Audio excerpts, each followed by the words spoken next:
Hi there, it's Marla at Narrate. This week, Adam continues the conversation on emotions by talking about our shadow. What if we'd all do well to familiarize ourselves with our shadow? What if there's a pattern to our brokenness? Enjoy the message as we continue to look at our emotions and how they affect our lives and relationships. So what we've explored so far is this idea of what if God is emotional? And if that's true, and it would sure seem like the scriptures point to God experiencing emotion, that would suggest that some of the statements we make, like stop being emotional, are relatively unhealthy. Remember, we've even used a whiteboard on several occasions to kind of say, like, there's this assumption, I think, and that is that with age and maturity means we become less and less emotional. And we've tried to kind of push back on that and just wonder if part of what it means to be emotional isn't just part of what it means to be human, but it's part of what it means to be made in God's image and therefore made to be an extension of Him in the world in which we live. This morning, I want to shift into a different gear. We're going to wrap this series up this week and next in some ways that are somewhat counterintuitive, to be honest. A lot of these conversations are had more within Eastern Orthodoxy and some of the Eastern traditions within Christianity, and less so the Western. In the West, we like the cerebral ideas. We like to know what the problem is and what's the spiritual discipline that answers it, and then to work really hard on it. But to find wholeness and health and discipleship, if you prefer, by surrendering, and through things like centering prayer and some of these Eastern practices, is very, very foreign to us. So I'm just kind of warning you, this week and next, if it's a little bit out of your comfort zone, it's been out of mine for months and months and months. I'm currently enrolled in a spiritual directors program at George Fox, and this last year is where a lot of this kind of came to the surface for me. So the other thing that adds to this morning is I was super prepared by Tuesday at 5 o'clock, and then I jumped in a car and drove to Tacoma, where you sit in traffic endlessly for a regional baseball tournament, and got back yesterday. So I think it's clear in my head, but we've got some work to do, and I'm hoping I can make some coherent sense. But more than that, this week, I think more than most, what I'm trying to do is point to some resources that can spark conversations in small groups and in marriage and in friendship and just between you and God that hopefully lead to growth over months and years, probably not in a single Sunday. So the mind map has some, I think, really valuable resources to whatever degree you want to jump into that. Maybe a good way to start is to talk about an email that I got 3 weeks before Ales for Trails. We semi-intentionally wait as long as we can to start talking about Helena Ales for Trails because we get there's a tension. And the tension exists between a community that's all about people getting well, which oftentimes involves recovery from things like alcohol, and a church that's hosting a regional beer festival in the name of serving people and serving others. And so we get that the tension's there. That's not lost on us. And so not until 3 weeks before the event do we start talking about the opportunities, at least from the stage. And this last year, all that happened the same way again. And then I returned to the office Tuesday after that first weekend where we started talking about Ales for Trails to an email that I'm surprised I haven't gotten more in the context of Ales for Trails. It was respectful. It was disagreeing with me and us. It was honest. And it was from a man who recently moved here from Billings, who knew Faith Chapel and Harvest, which of course are where I connected with the Lord myself. And so he was using that in order to say, I just can't imagine those churches being a part of a beer festival. And I don't normally get emails like that. Thank you. I just prefer if you stuff it. And I don't get emails like that very often, which I think is part of the benefit of being a church plant. And it's why I say things like, we got to change things, because if we institutionalize it, we all lose. But I don't pick up the phone very often either. I prefer text, like many of our millennial friends. But in this case, I picked up the phone and called the guy, not to talk him out of anything, but just because really my goal was to let him know, like, I respect his decision, and at the same time, I disagree with his decision, that there's a both and to this. And what came out in the phone conversation was some raw emotion, and he shared with me that he was himself a recovered alcoholic, pretty new in his recovery. And that particular weekend, and I believe it was his fiance, I can't remember if it was a spouse or a fiance, that she comes from a similar background. And on that particular weekend, after that announcement, they didn't hear another word said about God or anything else. They were just distracted by that. And he was honestly kind of pushing back, going, I don't know how you justify this. And I, of course, shared with him some of your stories and some of my friends who are part of this place who are yourselves recovered alcoholics who aren't a part of Ales, and others of you who are recovered alcoholics who ironically volunteer at Ales, and yet that doesn't create a stumbling block. So I was trying to create this permission for there's both going on here. And part of what I wanted to convey to him was, listen, there's a lot of great churches in town. We're not the only one. We're not trying to be the only one. And I had one in mind to say, like, you should probably start going to this church. And ironically, that was the church that he had already decided he was going to start going to. He'd already pre-decided he was never coming back to Narrate again, and I didn't blame him. And I hung up the phone, and of course I was sad because Aylesford Trails brings a lot of conflict in me every year for this very reason. But the more I've thought about this particular weekend and this idea of making friends with our shadow, which is what I want to explore a little bit, the more I've thought about that conversation. Because I think it provokes this question: what if we would all do well to be as good of friends with, as familiar with our shadows as this particular guy was? And what if there's a tendency, especially within mainstream Christianity, not to make friends with our shadow, not to become articulate about what sin looks like when it comes out of us, not to recognize its patterns, but to instead to suppress it, to pretend it's not there, and really to convey the idea that if you actually experience any kind of shadow, darkness stuff, you're doing the Jesus thing wrong.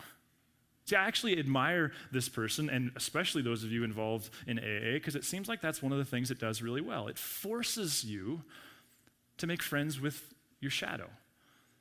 I wonder, what if Star Wars has some things really right? Now, I'm not a Star Wars guy. I'm not even a movie guy. I'd much rather watch the Cardinals get beat than watch a movie. My wife and kids like Star Wars, and so I have some rudimentary familiarity with it. So for those of you who are like gusto Star Wars and you're going to nuance what I'm going to say, you can do that later. But the general theme, as I understand it, think about it.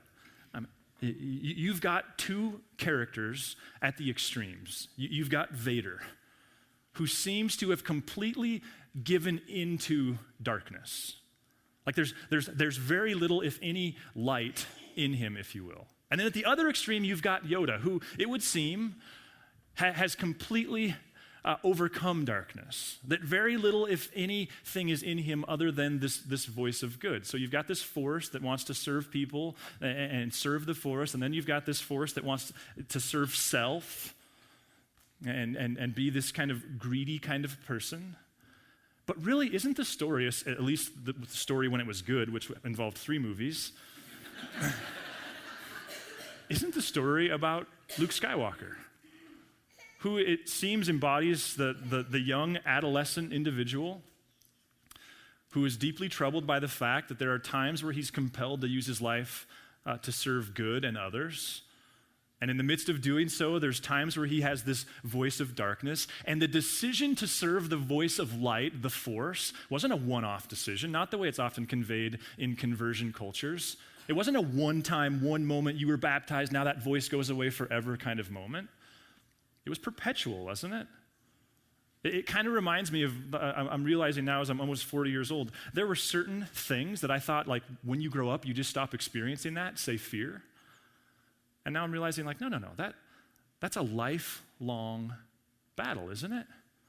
And I wonder if in some ways Star Wars has got Jesus better than we often do in our own theological conversations, because consider the way the Bible starts. It starts in Genesis 1, and I think one of the important things to remember is Genesis 1 didn't happen, then people happened. Now, I'm not trying to talk about the controversy with evolution and all that, but meaning, like, somehow this story was captured and gave meaning to the lives of people. So in some form, whether it's literal or not, people are looking backwards and using Genesis to make sense of their experience. And what does the story convey? Well, first of all, you've got a God who creates things out of a sense of purpose. There's order, not disorder, which would have been the Mesopotamian idea. People are central, they matter. Not one person, not a male king. All people, men and women, they're made in God's image to what? To live a life not about themselves.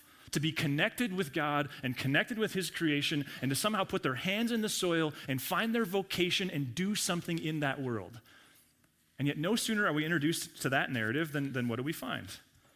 Chapter 3. Now the serpent was more crafty than any of the wild animals the Lord God had made. He said to the woman, "Did God really say, you must not eat from any tree in the garden?" Now there's all kinds of nuances there we could explore, like the fact that this says God created it.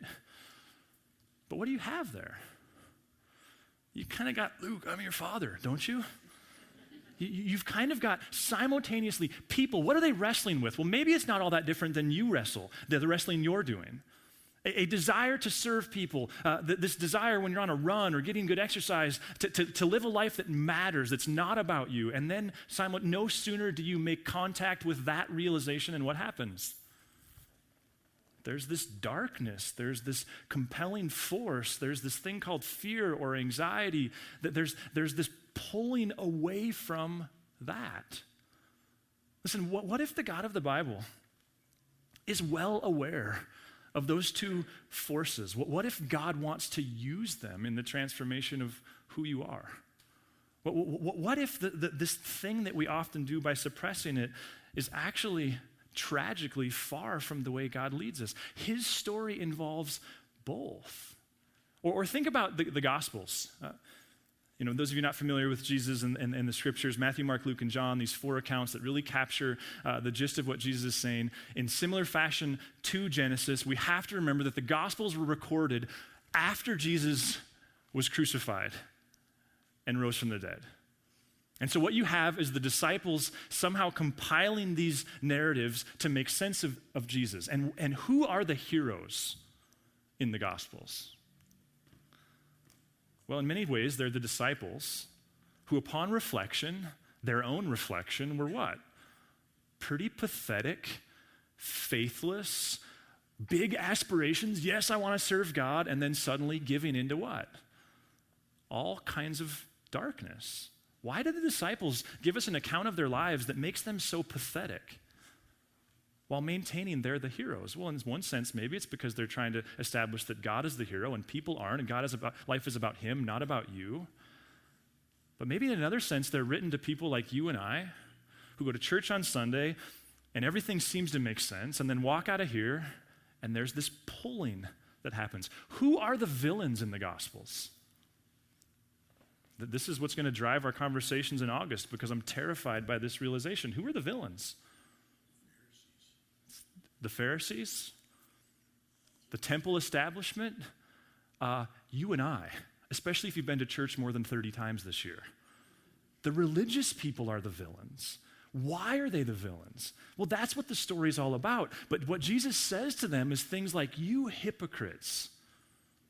You act one thing, but you actually are another. You're like whitewashed tombs, he says. What does that mean? Well, you look all perfect on the outside, but inside, you're full of all kinds of corruption. In Matthew 7, there's a text that is central to this conversation for those who find it in the scriptures, and it goes like this: why do you look at the speck of sawdust in your brother's eye and pay no attention to the plank in your own eye? What is religiosity best at? Pointing at other people's darkness and doing what with their own? Suppressing it? Pretending it's not there? Advocating that if it is there, there's something wrong with you, you're doing it incorrectly? See, here's part of what's been driving this conversation for me, is as someone who's given both my vocation and my occupation to leading a community like this and conversations like this that hopefully transform the lives that we live and the relationships that we have. What if people like me are really prone to giving this message? And it sounds like this: believe in Jesus, and if you do, all the darkness goes away, and if it comes back, you're doing it wrong. And what if part of the reason so many people want nothing to do with this form of connection with God is because they've been led to believe that it doesn't work for them, or that it's a facade, because they've believed this stuff. They've had the high spiritual moments. They were genuine in the experience.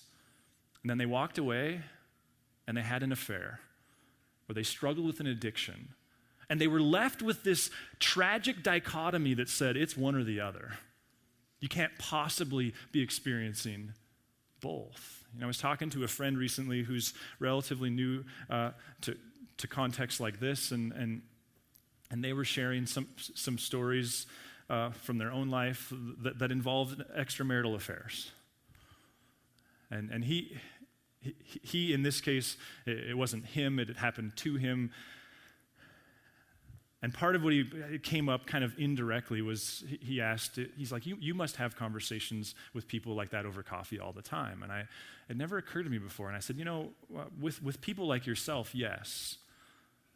But very rarely with the people who did the cheating. In fact, I said, I know there are people in Narrate who that's part of their story, but it occurred to me in that moment, tragically, I wonder if the message we've conveyed is like, there's room for you if you're a victim, but not if you're the perpetrator.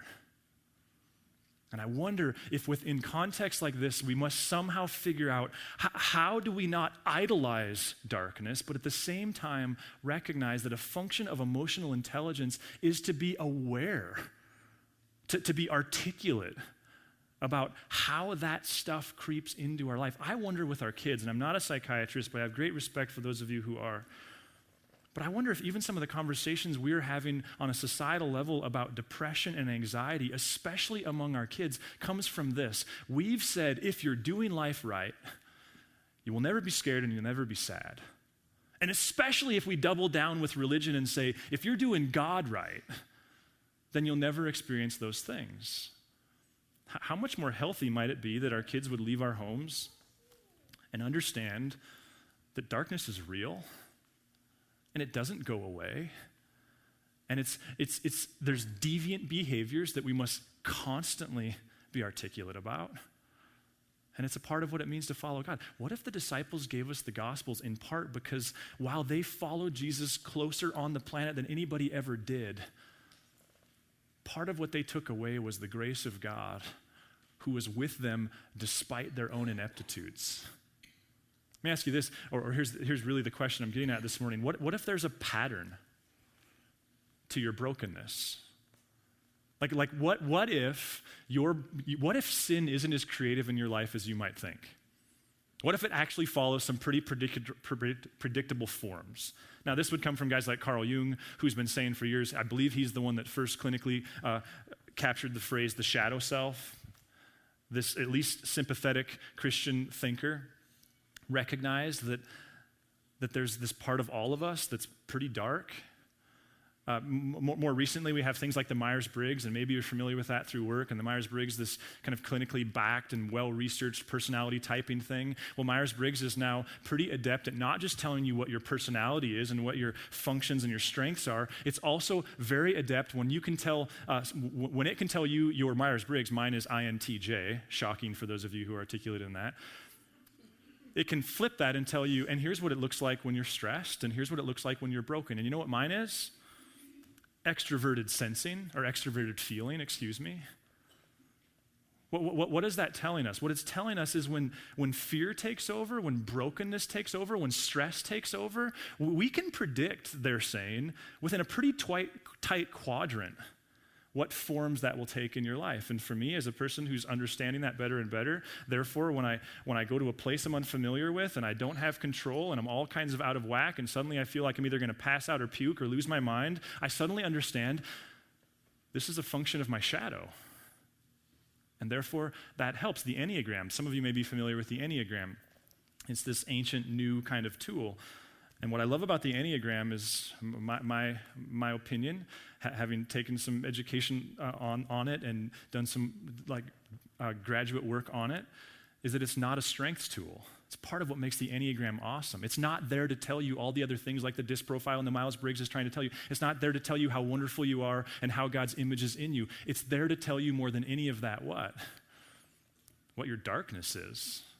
Those adept on the academic level with the Enneagram will say, you haven't discovered your type until the type that you've discovered repulses you. I was meeting with a friend recently. I'm a 1 in the Enneagram, shocking as that might be, who likes control and order and systematized things. And I was meeting with a friend who was a fellow 1, and she said, man, the more I'm getting familiar with the Enneagram 1, I'm wondering, how do I have any friends? This is gross. One of the projects my family's been working on this summer, by working I mean writing the check, I don't do real work, was my wife has wanted a patio in our backyard for a long time, and she's not one that asks for much. And so, ironically, the last time I was here, I said to a friend, hey, if you ever run into a concrete contractor who has some time to do some work, let me know, because I've got some concrete work to do at my house. And he said, oh, I got this name. And so I called this guy the next morning, and he was at my house at noon, and I've been around Helena long enough to know, like, the trades are thin, so when it happens that fast, you kind of move with it. And so we agreed, and he basically put this large 15 by 25 foot concrete slab in our backyard that's dyed and stamped and all kinds of things, and it was a long process, as contracting work always is. But before it was done, and I had to prepare my kids for this because I knew this would be counterintuitive, before it was done, they showed up with a giant saw and started cutting it. Now, I did some concrete materials testing in college, so I understood a little bit about what was coming and why it was coming, but I had to explain to them that, okay, so the earth is round, and we live in this Arctic culture, and the ground moves, and it swells, and water freezes, and so concrete, that it's going to crack is a foregone conclusion. Where is the only question? And so in the planning process, he asked me, do you want me to do some of the things that you see in a sidewalk, where they break up the slabs beforehand, or do you want me to do some saw cutting? And I said, do some saw cutting. And they showed up and for 3 hours cut this diamond pattern in this brand new colored slab. And my kids are like, what the heck? He's breaking it. And of course, what we know is that, well, kind of, but what he's doing is manipulating where the breaks happen, hopefully in a way that's undetected. You know this. This is why the sidewalk looks the way that it does. I guess the question that I want to ask this morning is, what if sin has a pattern in your life? And what if the fact that it's there doesn't make you non-Christian or insincere in your faith or any of those things? What if knowing what that pattern is an ironic form of spiritual growth? What if being one step ahead of your brokenness is a great way to follow Jesus more effectively? What if there are patterns? Think about Jesus and his temptations. We talk about Jesus and the temptations, how Satan led him into the wilderness. What happened before the temptations? Well, he was baptized. And a voice from heaven said to Jesus, "This is my son, whom I am loved, whom I love. With him I am well pleased. Listen to him." I'm not trying to trivialize the voice of God, but it's kind of the Yoda side, isn't it? It's the force. It's the, this person has purpose and value and is uniquely mine. And what's the next incident in the gospel account? It's the temptations, which don't say that Jesus was suddenly victimized by evil against God's greater will. What do they say? Then Jesus was led by the Spirit into the wilderness to be tempted by the devil.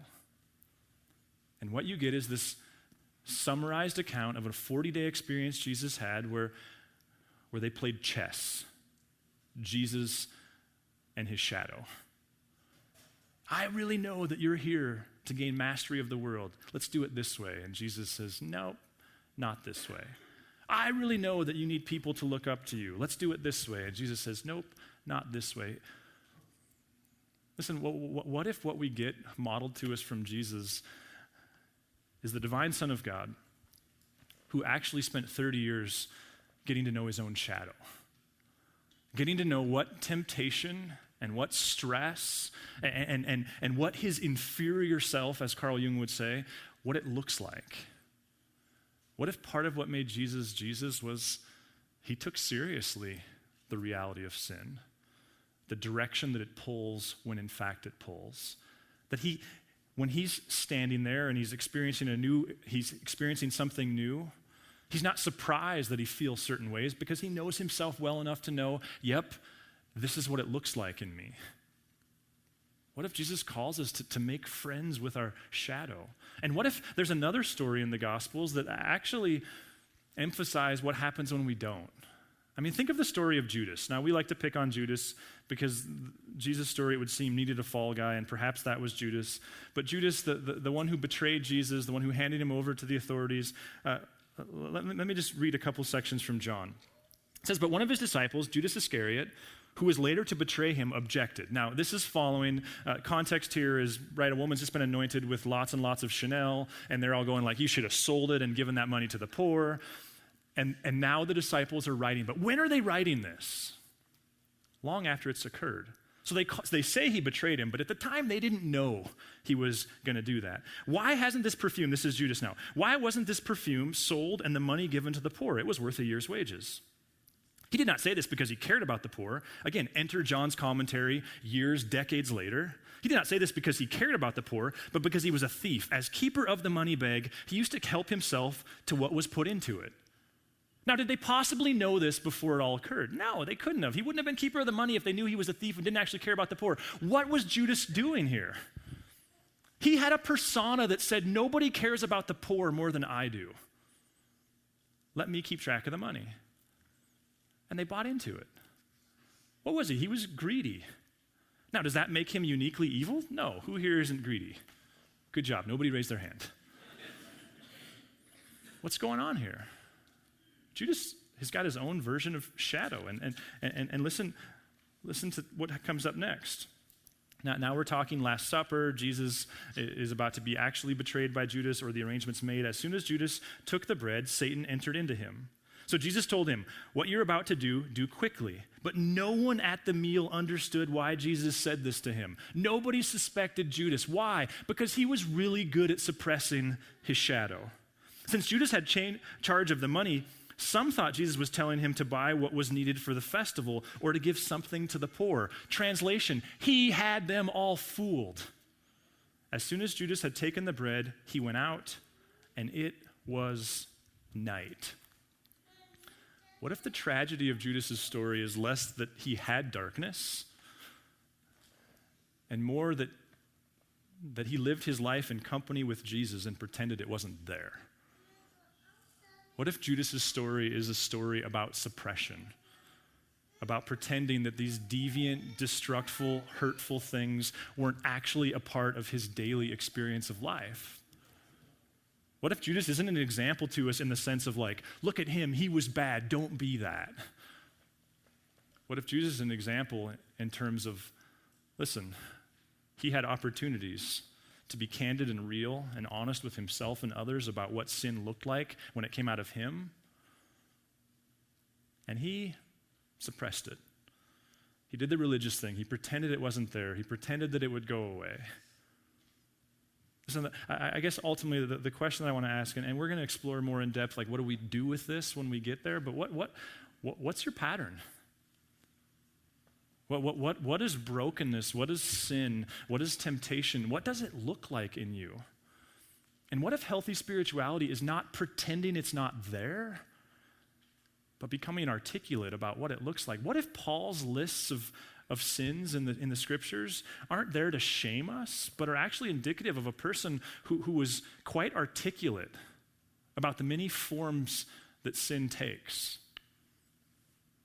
What pattern does your brokenness take?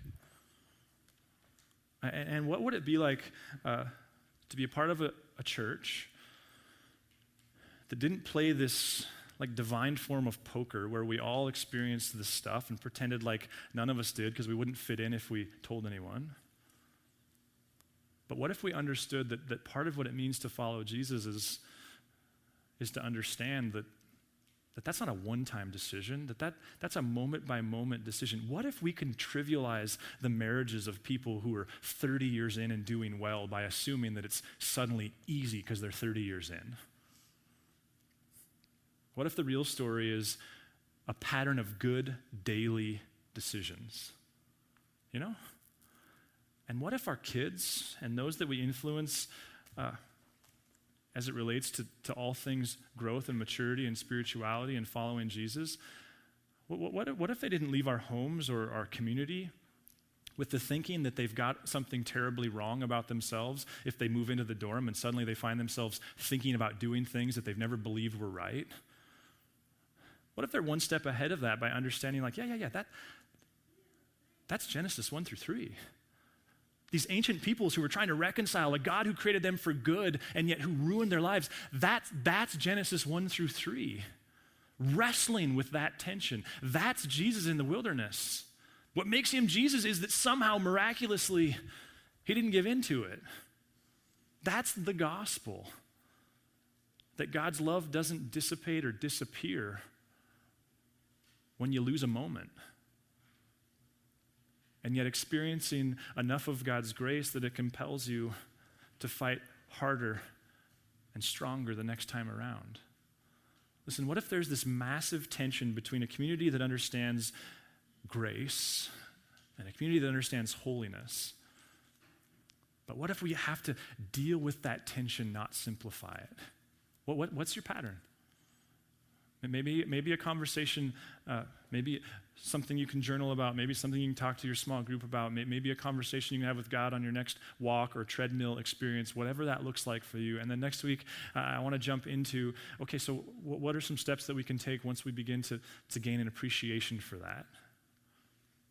For now, I guess I want to close by saying, listen, around here we absolutely believe that Jesus was the Son of God whose death did major things to evil. He won. And yet, we're in the already not yet season of that. That death has been defeated, evil has been defeated, and yet it's still very much present. And it's part of the human story and part of the faith story. And to begin a faith conversation is to tell God that, and ideally to start a conversation with another human that can help you with that. Let me pray. God, thanks, Lord, thanks, God, for creation and its vast array of complications and opportunities and beauty and wonder. Thanks, Jesus, for your victory over darkness. God, I pray that within our own struggle, that the weight of shame would lift just a tad, God. That we would take seriously our opportunity to grow into healthy, holy people, and yet at the same time, grace-inspired, grace-filled people. We love you, Jesus. If you would like to engage further with Narrate Church, you can find contact information online, www.narratechurch.org. We would love to hear from you.